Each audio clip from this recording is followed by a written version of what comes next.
Shalom Bapak Ibu dan Saudara-saudara yang terkasih di dalam Tuhan Yesus. Kembali lagi pada pembacaan firman Tuhan hari ini.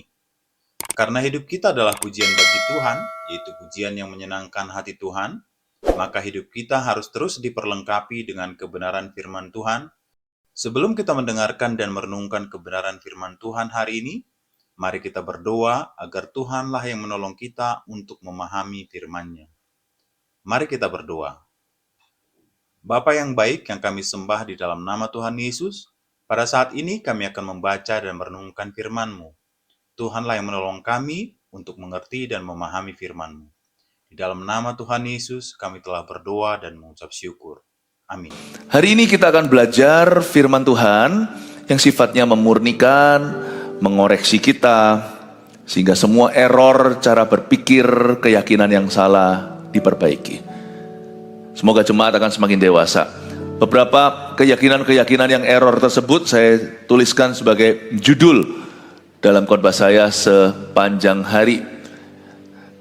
Itu dia semua ya, Anda bisa nanti mengikuti satu persatu karena ini kelihatannya harmless, kelihatannya nggak bahaya, tapi sebenarnya sangat berbahaya. Karena kerajaan Allah adalah kerajaan percaya. Salah percaya, salah arah. Yang pertama, pernahkah Anda mendengar orang berkata, jangan terlalu fanatik lah. Jangan-jangan kita yang suka mematahkan semangat sesama orang Kristen ngomong sama teman-teman kita atau saudara kita, bahkan anggota keluarga, lu jangan terlalu fanatik. Gak usah tahu terlalu banyak lah, nanti justru aku tambah terluka, tambah sakit hati. Tambah tahu busuknya manusia, busuknya orang Kristen, hamba-hamba Tuhan. Negatif sekali, pesimis. Kelihatannya baik hati, tapi nggak benar tuh. Kenapa jangan terlalu fanatik adalah kalimat yang tidak tepat, karena Wahyu pasal 3, ayat 15 dan 16 munculkan dulu, di depan sini. Bunyinya, aku tahu segala pekerjaanmu, engkau tidak dingin dan tidak panas. Udah dimunculkan ya, jangan terlalu fanatik ini ya, ayatnya munculkan dulu Gih. Aku tahu segala pekerjaanmu, engkau tidak dingin dan tidak panas. Alangkah baiknya jika engkau dingin atau panas. Jadi karena engkau suam-suam kuku dan tidak dingin atau panas, aku Tuhan akan memuntahkan engkau dari mulutku. Wahyu pasal 3 ayat 15 dan 16. Tuhan berkata, aku tahu segala pekerjaanmu, I know you. Nah kenapa kamu tidak sungguh-sungguh? Kira-kira gitulah bunyinya. Engkau tidak dingin dan tidak panas. Coba kita bandingkan rasul-rasul atau murid-murid Yesus. Paulus itu dingin. Berdarah dingin malahan. Kemarin baru saya ajarkan tentang Rasul Paulus kepada anak-anak Anda, cucu-cucu Anda atau cicit-cicit Anda. Kemarin tempat ini penuh sekali. Dan di semua gereja kita di seluruh dunia, kita live streaming Bible Study Eagle Kids. Paulus itu berdarah dingin. Dia pergi kemana-mana, khususnya di kota Damsyik, tangkepin tuh orang Kristen, jeblosin ke penjara, bahkan bunuh mereka. Petrus itu panas. Dia malah justru orangnya gegabah, emosian, potong telinga, dan gampang marah. Dan dia sangat-sangat zealous atau sangat-sangat bersemangat untuk Tuhan. Dia berapi-api banget. Malah justru menurut saya kadang-kadang apinya kurang hikmat. Yudas itu loh separuh-separuh, setengah-setengah. Dia gak fanatik kemana-mana. Itu Yudas. Yudas itu cinta Yesus. Pengkhianat total? Enggak juga, dia menyesal. Dia lemparkan 30 keping perak tersebut ke dalam bait suci, ke dalam bait suci. Dilemparkan dia lemparkan ke satu tempat. Lalu dia bunuh diri. Tipe orang suam-suam kuku yang gak fanatik ke kiri, tidak ke kanan adalah orang yang, gimana ya? Orang yang, kalau Kristen ya, dia karena kenal Tuhan, dia gak bisa pol-polan di dunia, gak bisa maksimal. Tapi di gereja dia nggak bisa sungguh-sungguh juga karena terlalu duniawi hati itu. Hatinya terlalu banyak dunianya, Dia nggak bisa mengasihi Allah dengan segenap hati, jiwa. Tapi nanti kalau di dunia dia tahu surga neraka, dia juga nggak bisa rusaknya itu brol-brolan. Yudas lah, cinta Yesus ya kagak, lumayan. Tapi suruh benci Tuhan waktu dia sadari Yesus tidak bersalah, dia juga nggak tahan. Nggak ada orang yang suam-suam kuku atau tidak sungguh-sungguh berakhir baik. Semua pasti dimuntahkan dari mulut Tuhan. Mendingan Paulus yang berdarah dingin, dia bertobat sungguh-sungguh. Petrus yang berdarah panas, berhikmat nanti.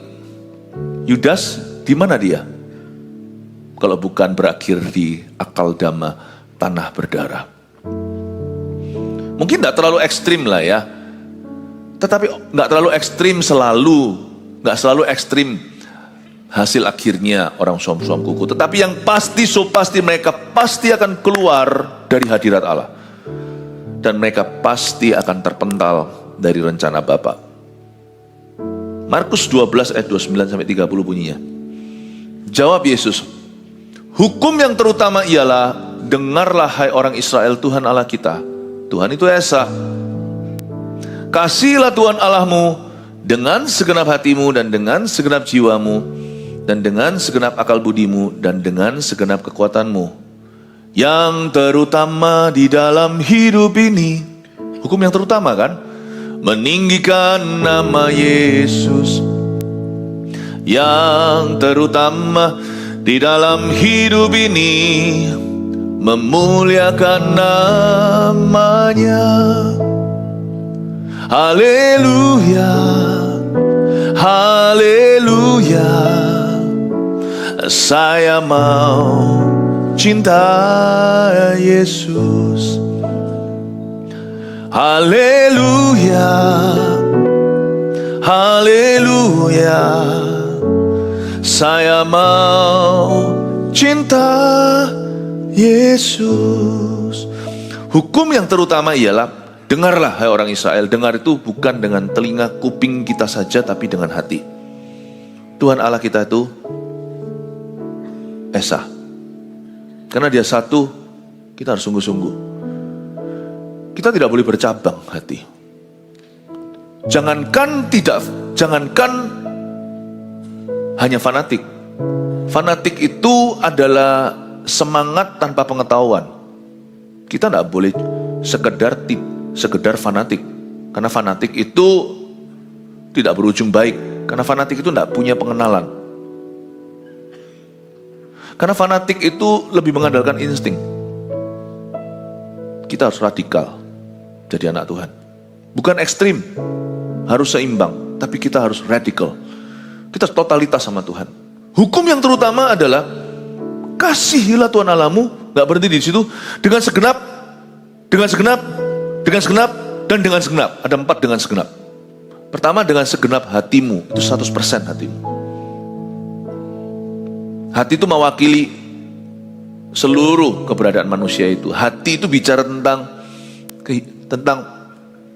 segala sesuatu yang di dalam kita. Cintai Tuhan itu jangan 90, jangan 99. 100% cintai Tuhan. Orang kalau jatuh cinta 100%, pernahkah Anda lihat anak muda tergila-gila?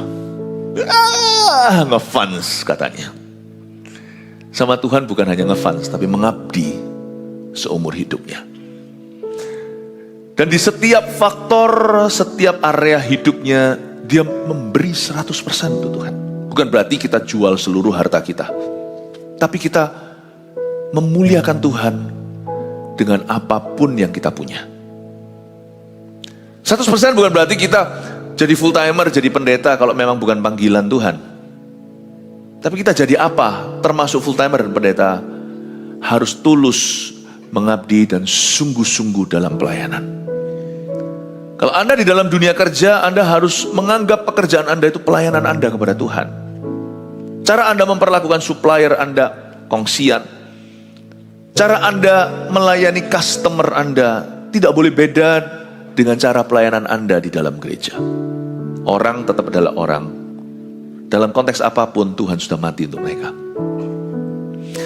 Dengan segenap hatimu, lalu dengan segenap jiwamu. Jiwa manusia itu tiada lain, tiada bukan adalah kemauan, keinginannya dia. Perasaan, itu jiwa.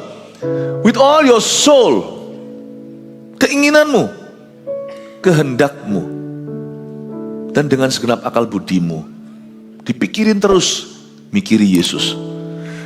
Dan dengan segenap kekuatanmu. Dengan segenap kekuatan itu berarti juga secara fisik.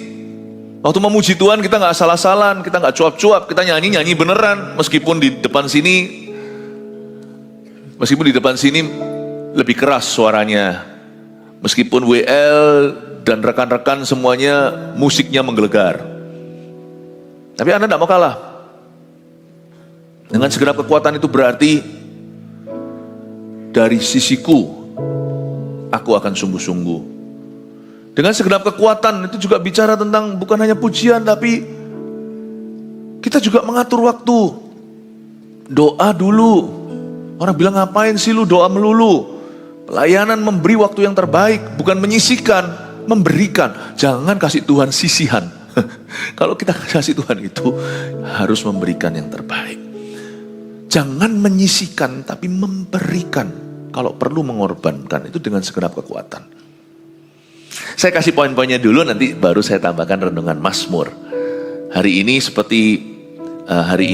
setiap ibadah seperti saya beri 2 khotbah dalam 1 khotbah. Tapi saya kasih dulu ada poin-poin yang bisa Anda catat. Nomor 1, ya, putuskan dari awal kita mau hidup untuk siapa. Orang bilang jangan terlalu fanatik. Kita bilang kita putuskan dari awal kita mau melayani, kita mau hidup untuk Tuhan. Kenapa? Kalau kita nggak tegas di depan, tegas nanti kita terlalu banyak pencobaan di jalan. Jangan sampai nanti waktu kita dicobai kita pelin-pelan. Putuskan dulu dari awal kita mau hidup untuk siapa. Hidupku bukannya aku lagi, tapi Yesus dalamku. Hidupku bukannya aku lagi, tapi Yesus dalamku. Yesus hidup dalamku. Hidupku bukannya aku lagi, tapi Yesus dalamku. Saya dibilang fanatik dulu sama anak lebih muda dari saya malahan. Saya bertobat umur 18, yang hina saya anak umur 14. Ketika dia tahu kita lagi anak-anak muda kumpul-kumpul, yang lebih muda itu justru lebih garang. Mereka semua pada cerita adventure, petualangan mereka, cium cewek. Wah, aku pernah cium lo di bibir. Ada satu lagi, saya rasa dia membual lah. Tapi dia mau tunjukkan betapa coolnya dia, betapa hebatnya dia. Dia bilang, aku sudah tidur sama perempuan. Ini waktu saya sekolah di luar negeri. Ya, kebudayaan barat kan memang lebih bebas. Giliran saya ditanya, saya dari tadi sudah berkata, Tuhan, jangan sampai tanya saya, jangan sampai tanya saya, jangan sampai tanya saya. Bayangin loh, celakanya itu pertemuan, ngobrol-ngobrol gitu, iseng-iseng itu di gereja loh. Anak-anak muda di sebuah gereja di negara barat. Ngobrolnya kayak gitu. Puji Tuhan untuk AOG, Army of God kita, semuanya tahu apa yang benar dan apa yang salah. Mereka lakukan atau tidak, itu 2 hal. Semoga. Tapi di gereja ini, kita beritakan kebenaran. Dan mereka tahu standar. Mereka tahu standar Allah yang sangat tinggi. Giliran saya ditanya, how about you Philip? Saya bilang, never kiss the girl. Wah, ketawa semuanya. Saya ditertawain, tahu enggak? Saya bilang, enggak. Saya sudah bertobat dan saya mau sungguh-sungguh. This lips, saya bilang, bibir ini aku reserve hanya untuk nanti istriku. Ketawa malahan, wah, saya jadi ngomong Tuhan tahu gitu, aku jangan bicara terlalu banyak. Justru saya sekarang diejek sama mereka, dihina. Tapi coba sekarang lihat siapa yang tertawa. Saya menikah 25 tahun dalam berkat-berkat Kristus dalam rumah tangga. Dan teman-teman saya ini saya tidak bahagia. Sebagian di antara mereka saya tahu mereka berakhir buruk di dalam relationship, dalam hubungan. Saya kasihan. Saya tidak tertawa, saya tidak syukuri. Saya tidak syukur-syukurkan. Saya doakan mereka. Saya putuskan dari awal kok. Sejak saya bertobat sebagai remaja. Aku mau hidup untuk siapa? Karena saya tahu nanti di perjalanan saya pasti akan dihina. Saya pasti akan digoda. Saya pasti akan dicobai. Kalau Anda seorang pengusaha, putuskan. Dari awal Anda itu mau berbisnis pakai cara Tuhan atau pakai cara duniawi. Halalkan segala cara, bahkan korupsi. Kalau perlu uang orang, kita makan, kita lari. Atau Anda mau berbisnis dengan cara firman. Wah, kapan untungnya? Tidak, halalkan segala keuntungan. Berkat Tuhan yang menjadikan kaya, yang penting tangan rajin yang menimba harta. Anda tentukan dulu integritasmu. Siapa yang akan mendikte hidupmu? Apakah dunia lihat sikon dulu situasi kondisi, atau Anda punya prinsip kehidupan? Akulah jalan, akulah kebenaran, akulah hidup. Putuskan dari awal. Keputusan itu harus dari pangkal, karena ujungnya kita tidak tahu, dan perjalanannya penuh dengan goncangan. Amin Bapak Ibu Saudara. 2, jangan hiraukan opini dan pikiran manusia. Biarin kalau orang mau tertawa. Biarin kalau orang mau menghina. Stick to the plan. Tetap pegang kebenaran. Tetap berada di jalur yang benar. 3, kalau buat komitmen, jangan setengah-setengah. Apapun itu juga ya. Ini bisa diterapkan bahkan sampai ke hal-hal kecil di hidup kita. Misalnya les-lesan. Teman-teman yang males-males, ngapain kamu belajar terus? Atau ngapain kalau anak-anak muda, ngapain kamu terus nambah-nambah ekstrakurikuler? Gini loh, kalau Anda sudah buat komitmen, dan kalau Anda sudah sebagai anak muda, sudah komit sama-sama dan sepakat dengan papa mama misalnya, les apa? Jangan setengah-setengah. Apapun yang Anda lakukan di hidup ini, jangan separuh-separuh. Kalau buat komitmen itu all the way. Mau komitmen kudus dalam pacaran misalnya, yang sungguhan, hindari kamar tidur. Kalau mau komitmen dalam sebuah dalam komitmen dalam satu bidang, jangan jadi kutu loncat. Jangan gonta-ganti jurusan. Pikirkan sebelumnya, kenapa kita jalan dulu baru mikir. Tuhan tuh selalu kasih kita waktu untuk berdoa. Tapi kalau sekali kita komit ke sesuatu, please sungguh-sungguh. Kalau buat komitmen jangan setengah-setengah Bapak Ibu Saudara. Mau bertumbuh, mau bergereja, tertanamlah. Jangan hanya datang sebagai jemaat, tapi ikuti programnya di gereja itu. Komit dengan apapun juga itu mesti 100%. Fanatik lah. Gak apa-apa. Asal kita tahu bahwa itu komitmen kita. Jangan takut orang bilang apa. 4, sudah buat komitmen jangan setengah-setengah. Asah segala kemampuan ke arah sana. Wah, kalau Anda tahu ini jalurmu,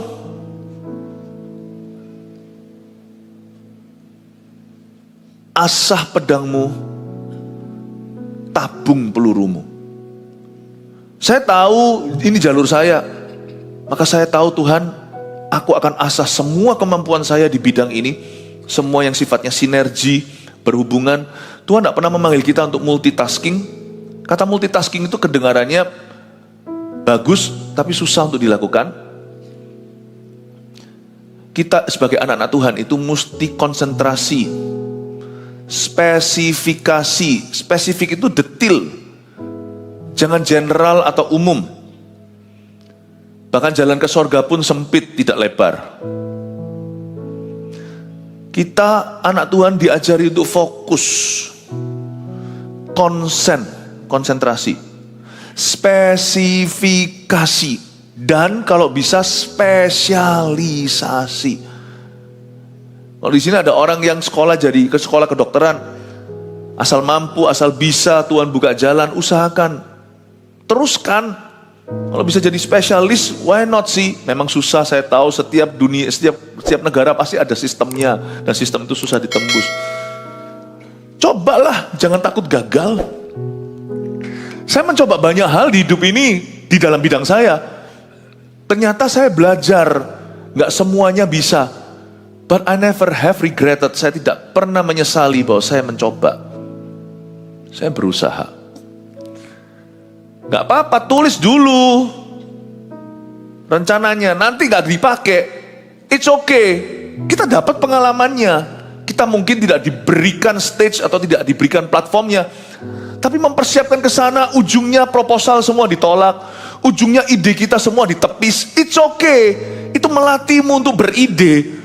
Saya gak masalah.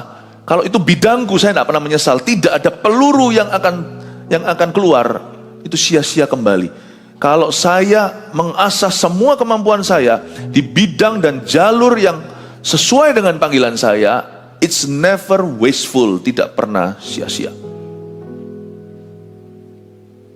Tidak pernah sia-sia. Amin, Bapak Ibu Saudara. 5. Minta pengurapan yang luar biasa. It's okay ini, minta ini sama Tuhan. Kalau kita sudah terlanjur fanatik kan,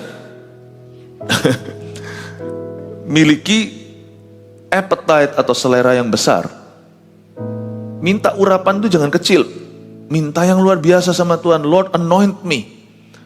Pertama-tama dalam kehidupan kekristenanku, tapi dalam bidang yang kutempuh, di jalan yang harus aku tempuh ini, Tuhan urapi aku. Someone once told me pada waktu saya masih sangat muda, belia, baru terima Tuhan. Usia rohani saya baru 1 tahunan. Ada seorang hamba Tuhan ngomong sama saya seperti ini, Philip, dia bilang,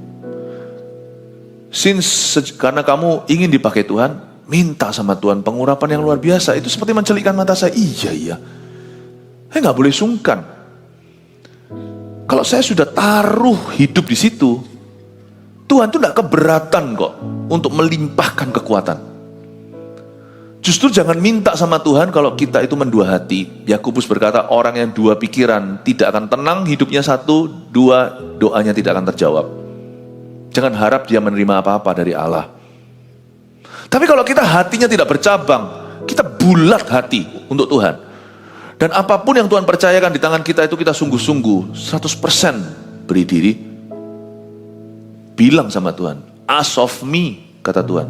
Tuhan bilang gini di Mazmur 2, mintalah padaku, kuberikan padamu bangsa-bangsa sebagai milik pusakamu, suku-suku bangsa. I'll give you many nations. Jangan tanggung.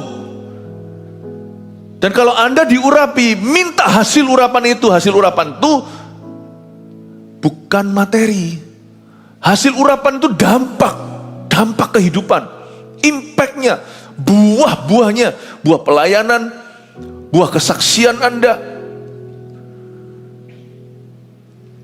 Hasil pengurapan kita itu adalah penyertaan dan pembelaan Allah. Ask of me, mintalah, maka aku berikan kepadamu bangsa-bangsa sebagai milik pusaka. Saya ngomong sama Tuhan, anoint me Lord, use me Lord. Saya pernah menulis sebuah lagu tentang itu, tapi mungkin lagu saya sekarang itu, karena memang saya bukan orang yang khusus diurapi untuk cipta lagu, itu ada PAW. Itu saya ciptakan lagu, saya bikin lagu yang saya nyanyiin sendiri. Kata-katanya kurang lebih begini, choose me Lord, use me Lord, anoint me Lord, you can trust me to bring the good news to the world. Pilih aku Tuhan, urapi aku Tuhan, kau bisa percaya kok sama aku akan membawa kabar baikmu ke dunia ini. Dan saya minta sama Tuhan, if you anoint me, show me results. Kalau engkau mengurapi aku, tunjukkan hasilnya. Orang pertama saya doakan, saya masih ingat tahun 1992, 33 tahun yang lalu. Tiba-tiba orang itu mendengar tulangnya sendiri bergerak, tak, tak, tak, tak. Dan orang sebelahnya, saya aja nggak dengar karena saya lagi ngoceh, saya lagi doa dengan keras. Bahkan saya nggak tahu siapa saya ocehkan, pokoknya saya beriman. Dan dia kembali ke dokternya, orang itu habis kecelakaan berapa hari yang lalu, ditabrak mobilnya dari belakang. Jadi ini kan ada angka-angkanya, huruf-hurufnya ini, syaraf ini. L berapa, apa, itu banyak yang keluar. Orang ini sedang dalam terapi yang sangat serius. Saya doakan dia dengar suara tak, tak, tak, tak, dan keluarganya. Setelah saya doa begitu, lalu habis itu dibawa ronsen lah ceritanya, atau pokoknya di screening lagi, jadwalnya dia besok setelah saya doakan itu harus check up lagi. Ya dia nggak sampai paralyzed, lumpuh, nggak, cuman ditabrak di belakang, der gitu. Untung dia pakai sabuk pengaman, tetapi sesuatu keluar. Dan waktu dicek, dokter yang ateis berkata, kok bisa begini, apa yang terjadi dengan kamu? Nggak mungkin screening yang lalu salah, wong aku yang melakukannya. Kok bisa nggak match tuh, masuk semua. Saya merinding loh. You challenge God, God will be always up to your challenge. Tuhan itu tidak pernah menolak iman. Petrus berkata, suruh aku jalan. Jalan di atas air, sini. Tuhan itu selalu akan menanggapi tantanganmu kalau tantanganmu itu di jalurnya. Kalau tantangan Anda itu keluar dari kesungguhan hati. Karena Anda tahu panggilan Anda tahu bahwa itu adalah jalan yang memang harus kau tempuh. Challenge him. Tantangan kita itu bukan kurang ajar kok sama Tuhan. Tantangan kita itu justru menunjukkan keyakinan, kepercayaan kita kepada Roh Kudus. Kepada Allah yang Maha Kuasa. Saya nggak hiraukan orang ngomong apa, urusanku dengan Tuhan kok mau ditertawain kayak mau apalah, mau disalah ngerti.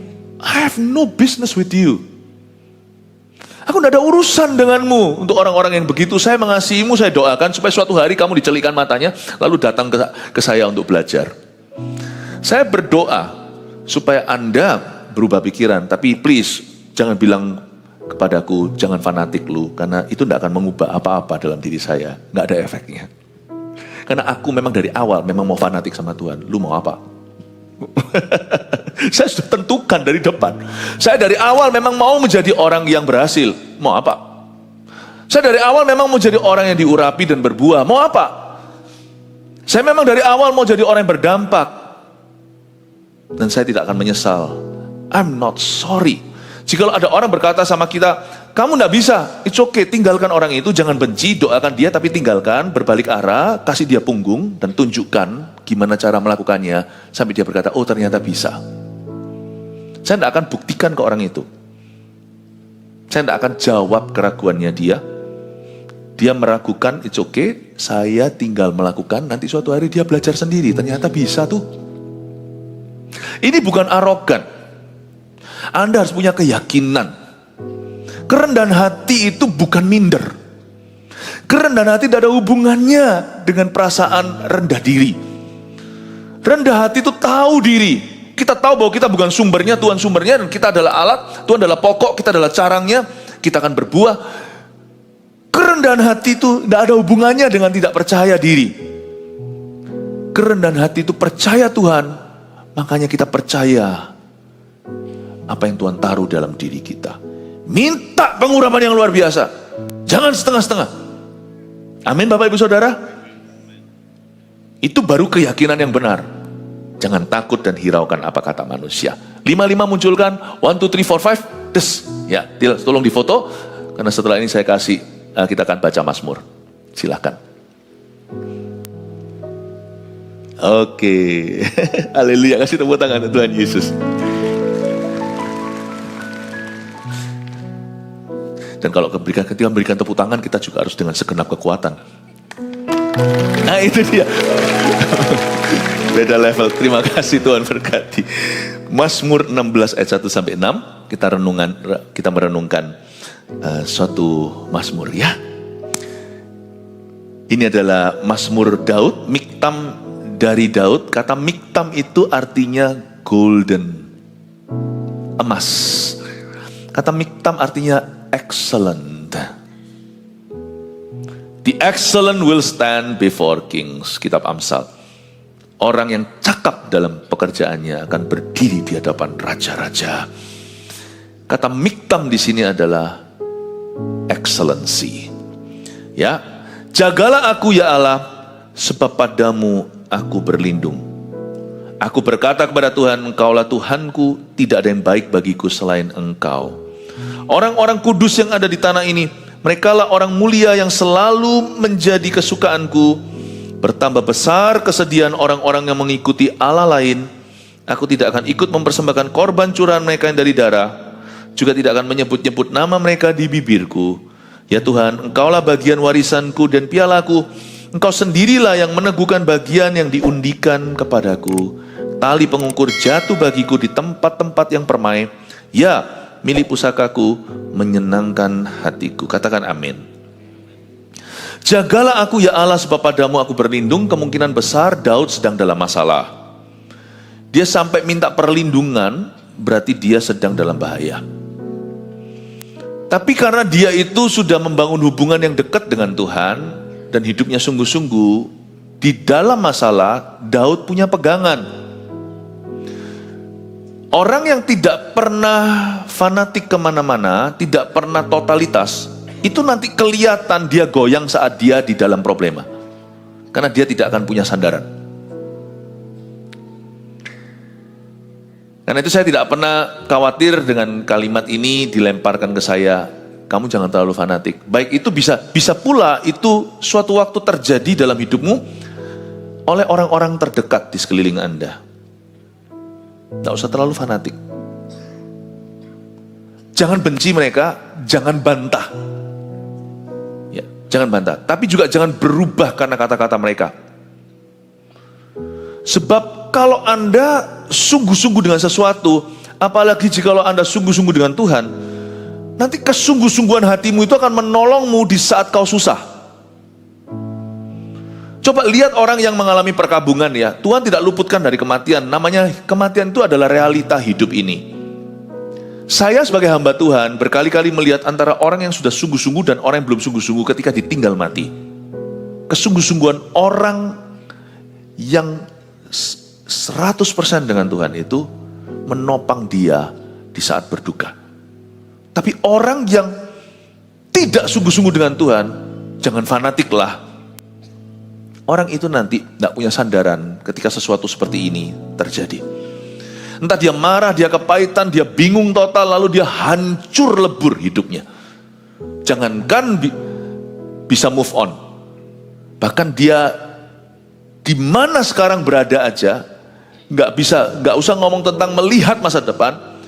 Masa lalunya pun aja sudah penuh penyesalan, masa sekarangnya penuh kebingungan. Saya melihat orang yang sungguh-sungguh itu punya pegangan ketika dia di dalam himpitan.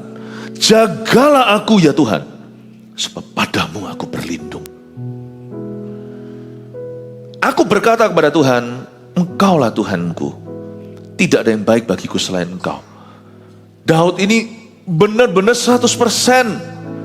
Tidak heran dia itu disebut sebagai seorang raja yang berkenan kepada Tuhan.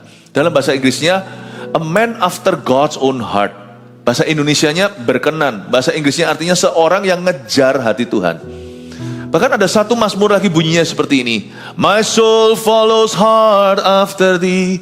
Early in the morning will I rise up and seek thee. Itu kalimatnya dalam bahasa Indonesia, my soul follows hard after thee. Dalam bahasa Indonesianya tadi itu dinyanyikan, jiwaku merindukanmu, ya Allah yang hidup. Tapi dalam bahasa aslinya, bukan hanya merindukan, jiwaku itu ngotot. Kejar kamu Tuhan, kejar Engkau. My soul follows hard after you. Jiwaku itu ngejar Tuhan. Itu kayak orang itu ngebut sampai top speed untuk bisa keep up, untuk bisa mengikuti Tuhan. Itu maksudnya. Luar biasa. Daud itu kayak gitu orangnya. Engkaulah Tuhanku, gak ada yang baik bagiku selain Engkau. Hanya Kau. Hanya Kau. Ini Daud adalah orang yang bukan hanya punya pegangan, dia melekat pada Tuhan. Mazmur paralel dengan ini yang saya suka baca biasanya adalah Mazmur 91, gak usah dibuka. Karena hatinya melekat padaku. Aku meluputkannya dan memuliakannya, dengan panjang umur akan kukenyangkan dia. Aku akan menyertai dia dalam kesesakan dan dalam kesusahan. Ayat 3. Orang-orang kudus yang ada di tanah ini, merekalah orang mulia yang selalu menjadi kesukaanku. Siapakah orang-orang kudus yang ada di tanah ini? Orang-orang kudus yang ada di tanah ini adalah orang-orang yang sesungguh-sungguh kita. Dan 2, orang-orang yang lebih sungguh-sungguh dari kita. Itu orang-orang kudus yang ada di tanah ini. Mata saya tidak tertuju kepada orang-orang yang suam-suam kuku. Saya mendoakan mereka sebagai ladang misi saya. Tapi sumber S huruf kecil, sumber inspirasi saya dalam hidup saya dari sejak saya kenal Tuhan, saya tidak pernah worship, saya tidak pernah ngefan sama selebriti, nggak pernah. Dan puji Tuhan, anak-anak saya so far nggak ada yang gitu-gituan. Dari dulu bacaan saya itu adalah jenderal-jenderal iman. Saya juga suka membaca beberapa presiden-presiden di dunia, termasuk Presiden AS, yang takut akan Tuhan. Gak semua. Ada presiden baik, ada presiden buruk, sama dengan kitab raja-raja, ada raja baik, ada raja parah.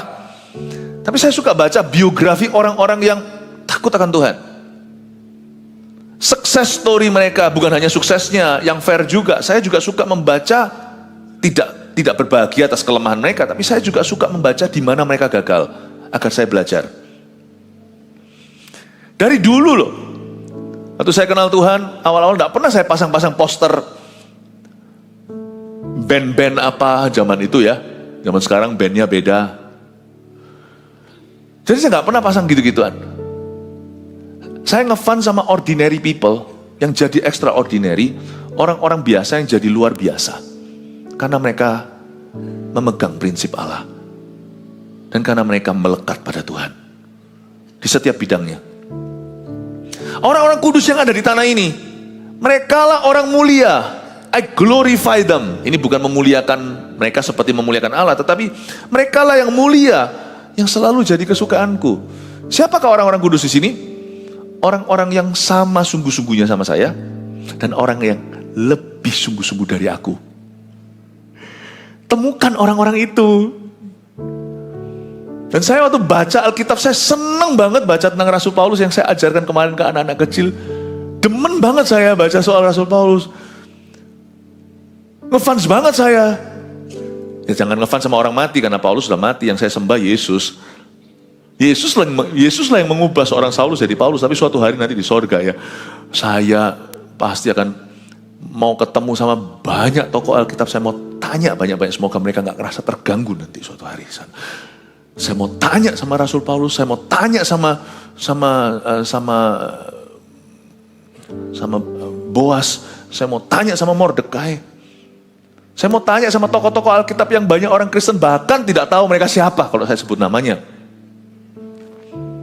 I want to ask them. Kalau orang yang hidup sudah tidak ada yang lebih sungguh-sungguh dari dirimu, nggak mungkin sih, semua kita itu pasti unda-undi. Tokoh-tokoh Alkitab ini menjadi inspirasiku. Dan ada banyak cerita-cerita orang-orang yang sudah pergi.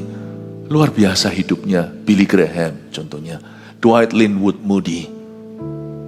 Saya belajar seorang pengacara yang dipakai Tuhan luar biasa, Charles Grandison Finney. Wanita-wanita yang takut akan Tuhan, Mariah Woodworth Etter, bukan Mariah Carey.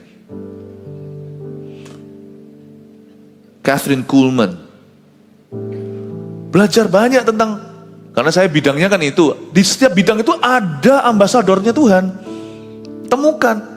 So don't worry about orang-orang yang hidup di lumpur. Kasihani mereka ladang misi, kita doakan. Jangan kau terpengaruh.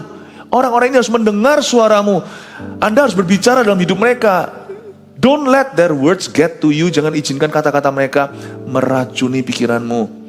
Saya gak pernah takut orang berkata jangan fanatik. Atau orang-orang nanti yang toksik. Orang-orang yang hanya mencibir. It's okay for me, it's okay. Yesus pun digituin kok. Nabi-nabi, rasul-rasul, kita doain aja. Jangan hidup untuk opini manusia. Tapi kalau Anda memang perlu lihat manusia, karena kita tetap perlu, come on lah. Tidak ada orang yang penting hanya lihat Yesus Besi menajamkan besi, manusia menajamkan manusia. You need other human figures. Kita butuh figur-figur lain, manusia yang lain. Oleh karena itu disinilah ayat ini berarti orang-orang kudus yang ada di tanah ini. Mereka yang hidup sungguh-sungguh dengan Anda, dan lebih sungguh-sungguh bahkan. Temukan dalam kehidupan juga, kalau bisa dalam hidup ini. Karena itu saya bersyukur di dalam CG-CG ada CGL-nya, ada coach-nya. Belajar dari mereka. You learn from the best. Belajar dari Pak Samuel Handoko, belajar dari Pak Yo, belajar dari semua hamba-hamba Tuhan ini, Pastor Lipi, belajar dari Pastor Pau. You know, orang-orang kudus ini yang menjadi kekuatan.